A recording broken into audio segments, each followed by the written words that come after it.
Hello and welcome to another book review, and this one is Spellcraft and Spellwork, a guide to the magical practice of spells by Ariana Carrasca. I hope I've said that right. Also known as the Oak Witch on YouTube.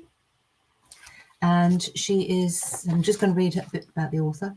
So she's an English folk witch with Brittonic polytheistic and polytheistic from East Anglia in the UK. She was raised into the craft by her mother, who is a third degree Gardnerian Wiccan. This is it. This is her book. So do not be misguided by this title that says Spellcraft and Spellwork, because it is that. What it's not is another book full of lists. It's not a spell book that is full of lists of correspondences, lists of spells, ready-made spells. It doesn't. It does. It's got a very short end chapter where the author very kindly gives us some very simple, very elegant, I think, spells from her own practice. But they are very, and I will go into one or two of them when we get there. So this book is a Pagan Portals. It's nice and it's concise. And the author has, as with all the Pagan Portals authors, managed to pack an awful lot into this tiny little book. The whole book is 100 pages. It has 8 chapters. The first chapters are all about an insight into the history of magic, magical theory, practical magic, foundational magical practices, crafting spells, the spellwork process, and post-spell procedures. Very useful. The final chapter, the 8th one, is the spells, which I will, as I say, I will come to. But each chapter builds on the last. So you get a little bit of the history that we know of. You get how to put it into practice from her perspective. So she talks about folk magic and ceremonial magic and the difference between them, magical intentions and the importance of those, and types of practical magic, using crystals, using natural objects, using the sun, using the moon, using color magic. So but they're literally paragraphs. It's a paragraph. It's giving you the information there. At the end of the book,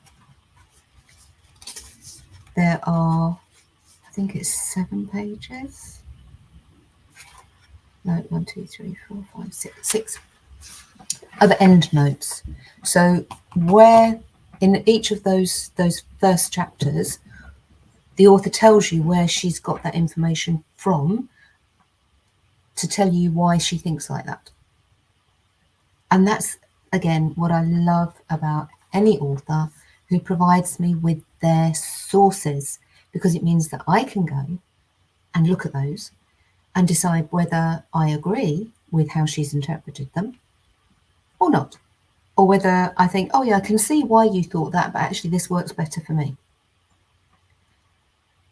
She's not dogmatic, very encouraging, lots of exercises throughout the whole book. Let's see if I can find one. I won't find one now, will I? Yeah, so when you're actually doing the spell work process, she breaks it down into bite-sized chunks to actually help you understand why you're doing each of those. And each one of those steps has got suggestions of how to go about it. There are meditations in here.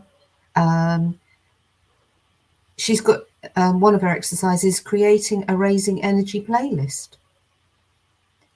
make yourself a Spotify list of magical music for you. I don't think she actually tells you what hers are. No, she doesn't. Which is lovely, because you know, she's saying go and look for yourself. Don't just go by what I'm saying. She gives you the ideas for you to go and do it yourself, which is what magic is all about. Doing somebody else's spell from a book might give you a result, depending on whether you resonate with the spell, whether it actually corresponds with you. So many spell books contain lists of ingredients for spells that some you may not even have heard of, or are so rare or so expensive or from the other side of the world. What relevance does that have to your magical practice wherever you are now? Use the stuff around you, and this is what the author actually does say. So I'll come to the spells. She's got a safe travel spell, and all you need for that is a pinch of mugwort. And as you know, if you've seen any of my other ones of these, I do love mugwort, a black pouch or a charm bag, and a bit of pen and paper. That's it. And then she tells you the triangle of protection. Don't know if I can actually get that so you can see it. Very simple. And I like simple, because otherwise I just get to beauty, self-love spell. And for that, you just need a glass jar with a sealable lid, string or cord, some dried rose, some dried lavender, and not much, because you don't need much in the jar, and something to write on that will fit in the jar. So you could use a tiny little jar. And she tells you, you know, when she would perform it, how, and then goes step by step how you would do it. It's not dictatorial in any way.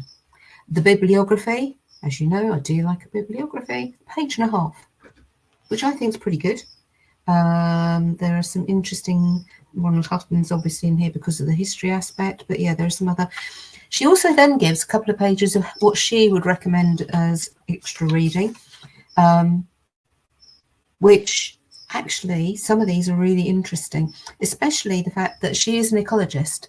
In her real life, she works in ecology. So there are books and recommendations where she actually talks about looking at ecology from a magical point of view.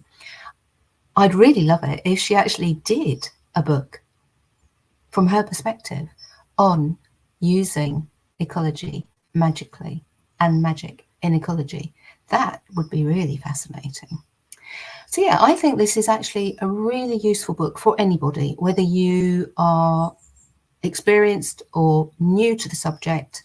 Very handy. As I said, I love the fact that she has actually included a chapter on what to do post spell work, because that is the question that so many people ask. What do I do with what I'm left with afterwards?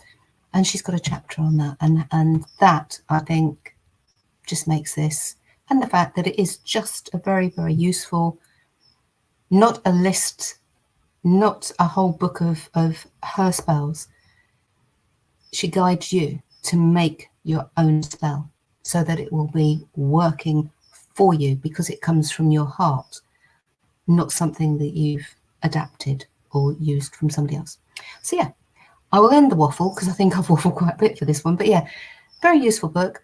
If you get it, please put a comment, you know, say whether you liked it, whether you didn't like it, whether, you know, there was something in there that resonated, didn't resonate. It's always nice to chat about these things. So yeah, let us know how you get on with it, and I will see you next time.